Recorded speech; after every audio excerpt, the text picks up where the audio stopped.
Yo, welcome to Spectator Sporting. I'm Zach Roach, along with my partner, Mr. Adi Wally. We got a big show today. We are doing a Bears season review. I know we're excited about this, and if we're talking about the Bears, we always got to bring my main man, Coach Marcus Floyd, in the building. Make sure you go check Coach out. He's also the basketball coach of Perspective Leadership Academy. They 15-2. Check them out. They doing big things. Make sure you also go on YouTube, subscribe, hit that bell, and subscribe because we will comment, and check us out on Spotify. Big season for the Bears, big expectations. Didn't happen. Didn't happen. I mean, the season was doomed from the beginning. Last year, the Bears ended in a fiasco where they made the playoffs, but it was like, do we fire Nagy and Pace, and do we keep Mitch? They had a whole thing. So they chose to keep Nagy and Pace, and the season didn't go well at all. So it was a lot of things to work on. So I'm gonna start with you, Coach. The biggest thing of the Bears this year, they traded to get Justin Fields. So now we've seen some games from Justin Fields. We've seen the product on the field. We can say whatever we want, but we're just gonna see what we saw. We're gonna talk about what we saw. So, Coach, what was your thoughts on Justin Fields' rookie season this year? My thoughts on Justin Fields' rookie season. Believe it or not, I am back at square one with Justin Fields, how I felt before. A couple things I want to read. This is Justin Fields' pre-draft weaknesses. One of the weaknesses says needs to improve pocket mobility for clean launch points. Okay, after a couple games, I still feel the same way. Below average feel for edge pressure, running himself into pressure points. Okay, still feel the same way. Here's a big one. Miss open blitz. All right, he misses open blitzers. All right, so I'm saying that because we had a year of, he had 10 starts, played in 12 games, had 7 touchdowns and 10 interceptions. Yep. Felt like more, I don't have how many fumbles or turnovers. He fumbled overall. 12. He fumbled 12 times? 12 times. Okay, so maybe that's why it feels like he intercepted it. It was his turnovers there. So I seen a lot of good things. We said on this show right here after the Pittsburgh game, and we were really excited of what we seen. Yeah.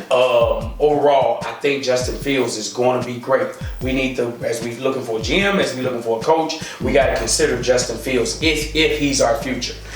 So my thoughts on Justin Fields is I still don't know what to think. Because we seen the high flashes, but we seen some low points. We could blame it on Maggie, we could blame it on the scheme, but Justin Fields was on the field playing, and there was some things that we seen improvement. His completion percentage got better. His quarterback rating got better over the year. But we seen some improvement, but it was still, we haven't seen that complete game. Thanks. And I feel like after 10 starts, 12 games, we should have started seeing complete games. Like I said, the Pittsburgh game, we were really excited. In the fourth quarter, he came back.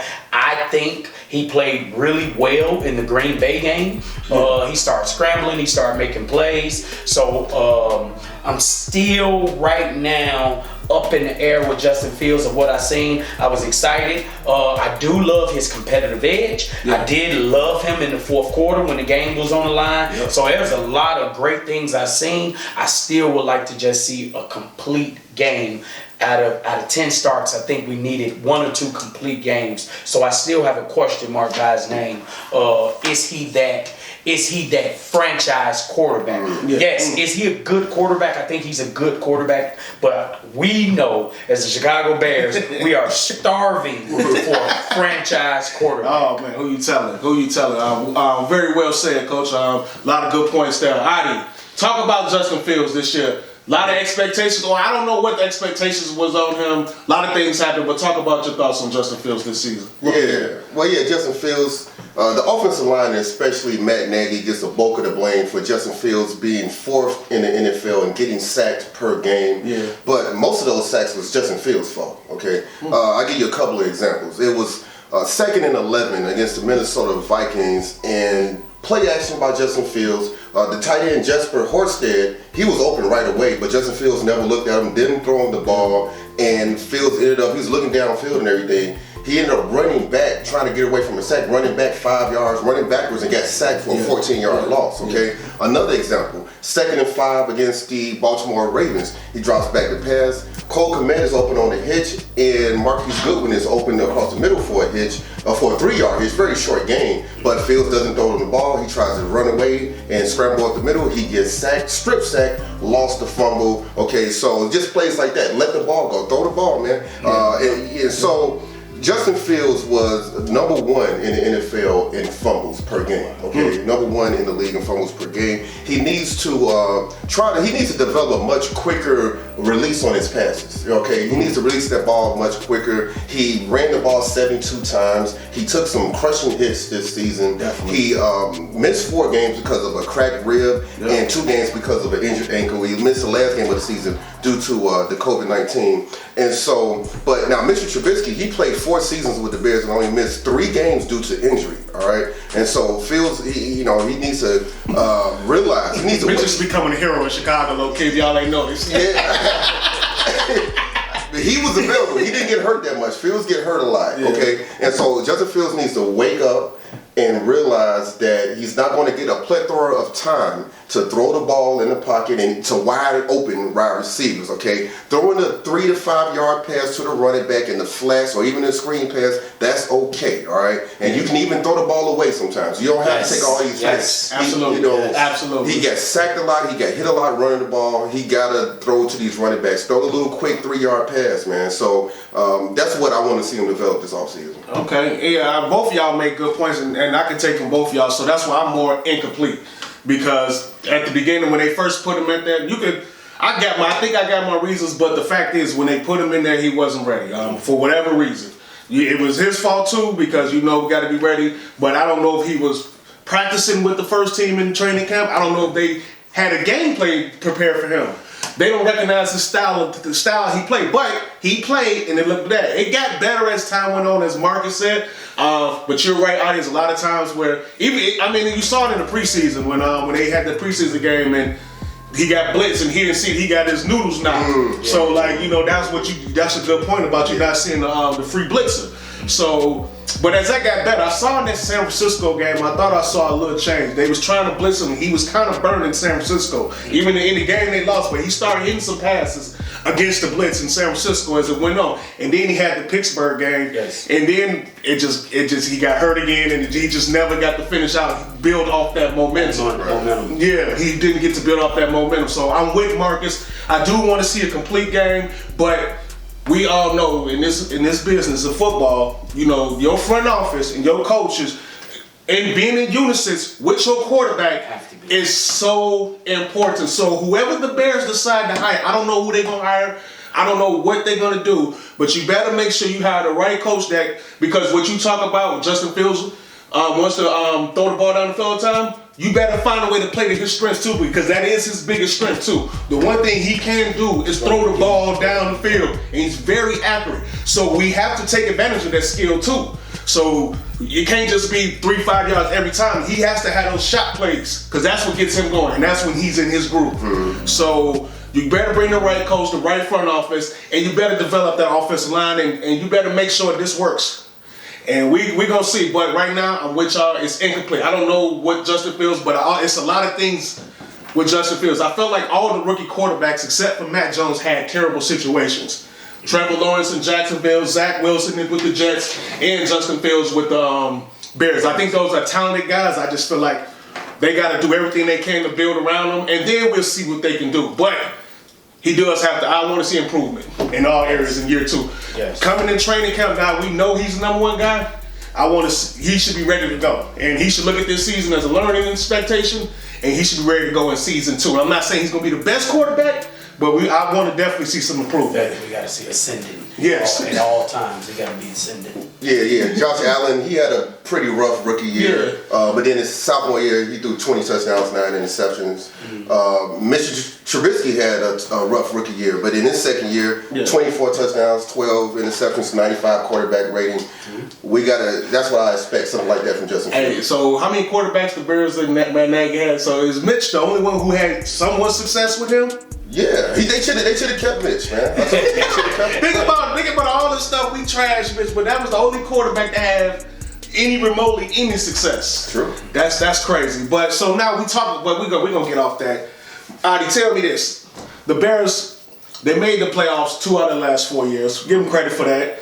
But they lost both in the first round. They didn't win a playoff game. And then this year, we talked about at the beginning of the year on one of our first shows. The schedule was mad rough, mad tough. This is going to be treacherous for the Bears, and it turned out to be exactly that, treacherous. It played out pretty much how we thought it was going to play out, because we knew the deficiency of the Bears. We knew they wasn't that good, and they was a very flawed team, even though they made the playoffs last year. True. So now this season is over, no playoffs, they're not playing.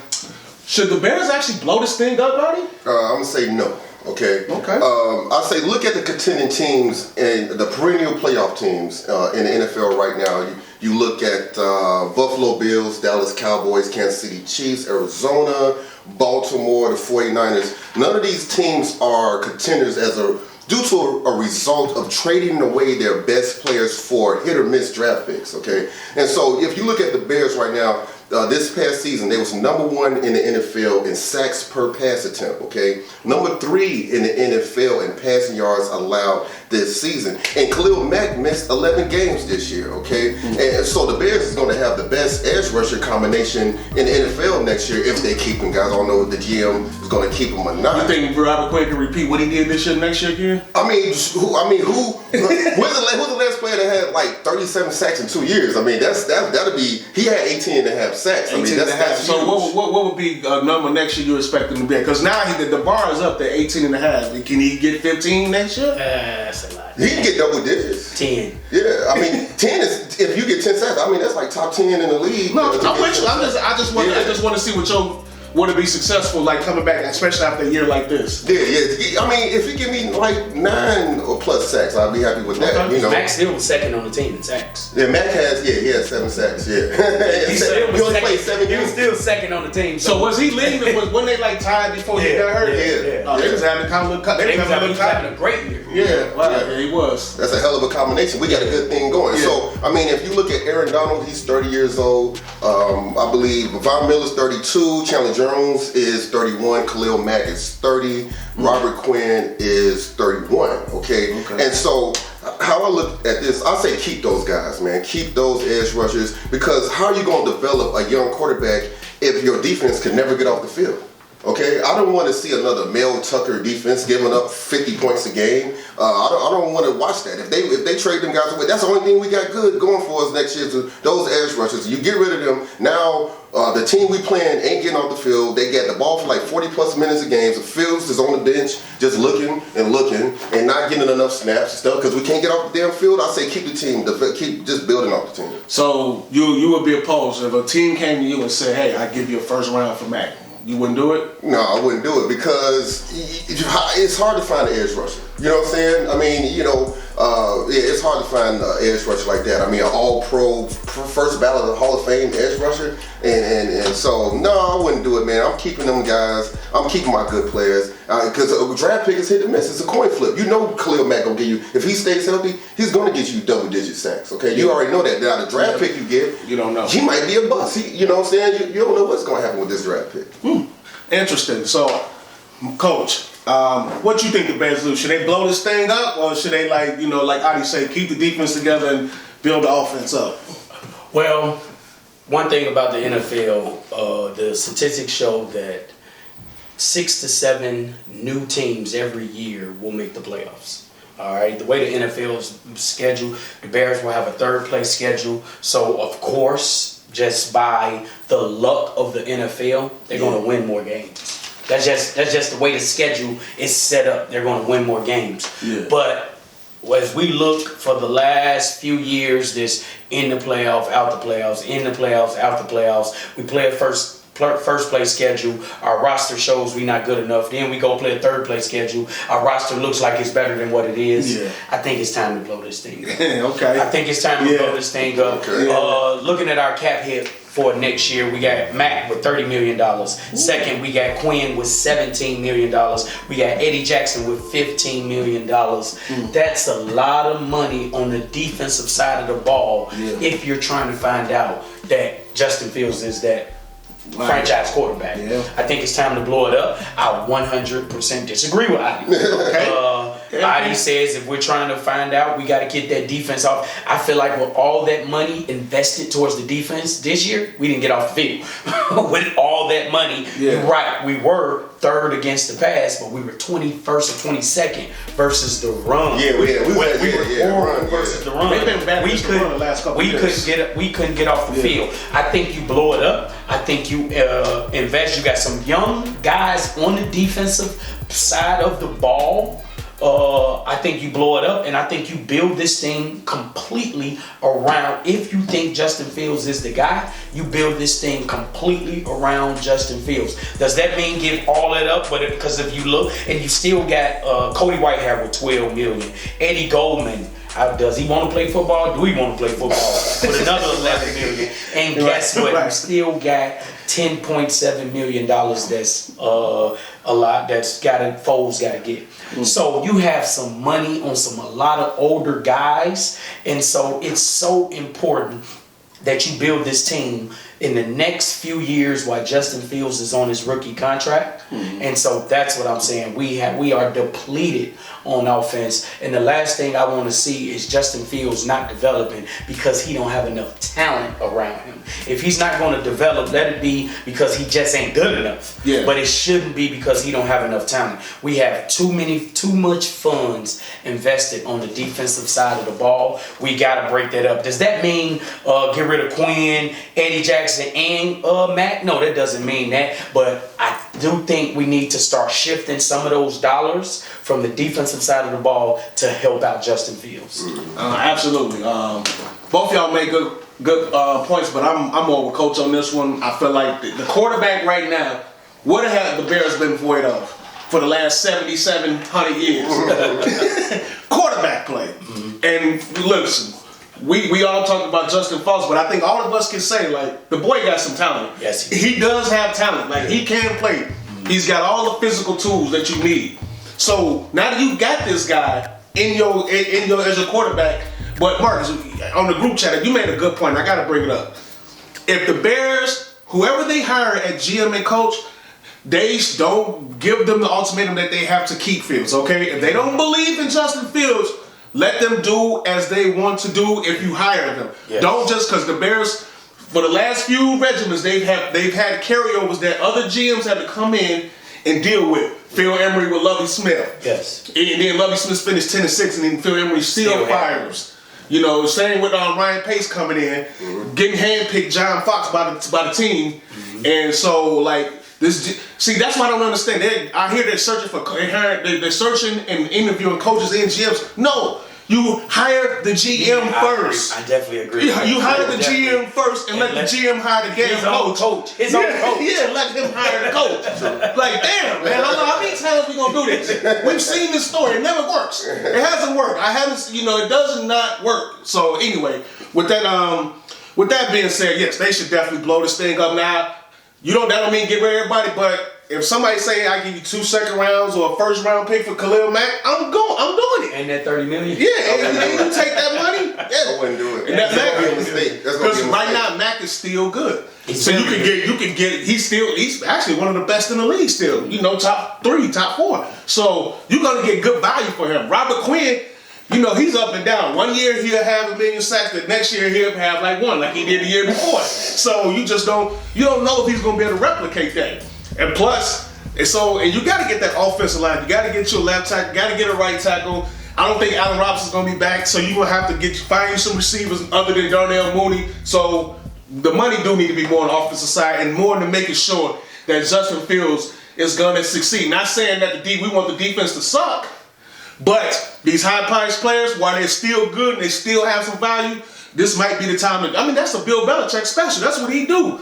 players, he trade a player a year or two before they really done and get value for it. So this might be the time because I don't know. Like, if you bring all them back, is that gonna put us in the playoffs? Can that guarantee us in the playoffs? Yeah. I mean, we can make the playoffs if you get a defensive tackle. But if you want to, and this is the thing, do you want to just keep making the playoffs? Is this roster, looking at next year, is this roster going to win a Super Bowl? I think we did that with, I always use the Chicago Bulls as an example where we were just at the playoffs. We're trying to build a Super Bowl team, and this is not a Super Bowl team. Nope, so even if you have to bag up from the playoffs for a year or two, because we've been going, every other year? And I think that's been a product of just the schedule. My thing is, I like the Miami Dolphins. They blew it up a few years ago. They traded everybody, Fitzpatrick to the Steelers. They traded a whole bunch of good players to do the rebuild, and now they stuck in. They mediocre. They're a mediocre team. So I mean, my thing is, I don't see it working. I don't see the whole rebuild thing working in recent history in the NFL. Basically, what I'm saying is, you add a few pieces to the Bears team. If Justin Fields is that dude, if he can make a leap like Josh Allen did in his sophomore year, if Justin Fields can stop getting fumbling the ball so much and getting sacked and hit and getting hurt, then the Bears, they'll make the playoffs. They'll be a good team. But you say Buffalo. I mean, you brought up the Josh Allen point. Did that team around him not improve? They went and got Stephon Diggs. No, Josh Allen's second year, Diggs wasn't there. They didn't have Diggs sophomore year. But what they did is they built their defense through the draft, so they had money. Not only after they paid, they did after they paid him to still go add some pieces. Mm-hmm. If you see, they added Stephon Diggs last year, then they added the receiver this year as well. Mm-hmm. Sanders was their main. So they still was able to add pieces. The Bears have been in a situation where they haven't been able to add because it's so much money towards that one side of the ball. That salary crowd. I just don't understand why so many teams that's paying quarterbacks $30-something million a year, and they got these all-star teams like the Rams and stuff like that. I don't. Why is our salary crap? Why can't we sign them? I can tell you because Matt gets $30 million, Quinn gets $17 million, Eddie Jackson gets $15 million. Yeah. There we go, right there. My math show that's $62 million right there. Yeah, we're paying a quarterback. Yeah. So no, that's. So I think they got to blow it up. You're right. In there, we blow it up. It does not mean we're going to be good in 3 years. The Bears still, they have to, if they're going to blow it up, they have to do it right. They have to draft right. They have to hire the right coach. They got to hire the right GM. They got to put the right pieces. So it's no guarantee either way you look at it. But I just think this team, as constructed, is not going nowhere. I don't see success for this team. I don't see it. Like, it's not long-lasting success. You may get a hooray here and there. You might sneak in an 8-8, 9-8. Mm-hmm. But I don't see, that's it. I don't see no 13-3 with this team. I don't see that either. I don't see that. And so I think the thing you got to look at is you want to look at a team and think, like, could this team make a run in the playoffs? Yeah. So even if, just say we third place schedule, we make the playoffs next year. We second in conference. Yeah, right. Okay. No, let's even say Aaron Rodgers leave and we are 9-8 and win the division, or 10 and whatever. But it's 10-7 now. 10-7 now, win the division because no team could get it right. We the NFC least. And one of those teams ain't gonna win it. You understand what I'm saying? I understand, but I'm just saying if Justin Fields make a sophomore leap like Joe Burrow did and stuff like that, if he does something, like if he makes a significant improvement, Joe Burrow, they drafted Jamar Chase. Yeah, they did. They drafted Jamar Chase. I was gonna say, I know it's a Bears show. Joe Burrow's good. Yeah, he's good. But if Justin Fields is good, then I don't know. Joe Burrow's a different level. Oh yeah. Hey, now let's remember, last year's quarterback class is a lot better than this quarterback class with Hubert and Joe Burrow. That's a whole different level. Now, don't get me wrong, Fields got some talent, but those guys came ready to go. But you've seen it from Herbert. The days soon as he stepped on the field. You've seen it. So, but to be fair, those teams was better, well constructed with the quarterback. They had weapons at receiver. They had offensive linemen already. Even though the Bengals' offensive line ain't the best, they get a lot of sacks. But the receiving core that the Bengals got, Oh my. Oh yeah. Oh my. Yeah. Oh We my. gotta try to get that. I mean, That looked like LSU. It don't look nothing but LSU. It looked like we watching the national championship game when they blew out. That's all I'm watching. I'm watching LSU 2.0 in NFL Pro version. unfortunately, Justin Fields didn't want to throw the ball to Allen Robinson. We got Mooney, we got Allen Robinson, but he didn't get a lot of targets for A-Rob. They didn't build no rapport in the offseason either. You know, once again, he didn't get no first team reps. Now, if it's true, it seemed like he was working with the practice squad. So the Bears just didn't have a game plan. Now, that's not an excuse. If Fields should, you still got to be ready to play. So, but I don't think they had a game plan. I don't think they knew what they wanted to do with him quite yet because they were so fixated on playing Andy Dalton. That's just my opinion. That was You know what I'm saying? I could be wrong about that, but you know, I just think they were so focused that they want. See, they've been trying to follow this Kansas City Chiefs motto all these years. That's a once in a lifetime team. I'm not gonna say they didn't have a game plan because we seen in what was it, week 3 or 4 where the head coach, we won't say his name, I defended him plenty of times, said he's not our starter, Andy Dalton's our starter, Andy Dalton's our starter. Then 2 days later he come back and say, oh, Justin Fields going to start this week. So I think the head coach might have had a game plan, right or wrong, but I think management had a game plan as well and said, put in the young pup. Now that's a fair point because one more thing before we go.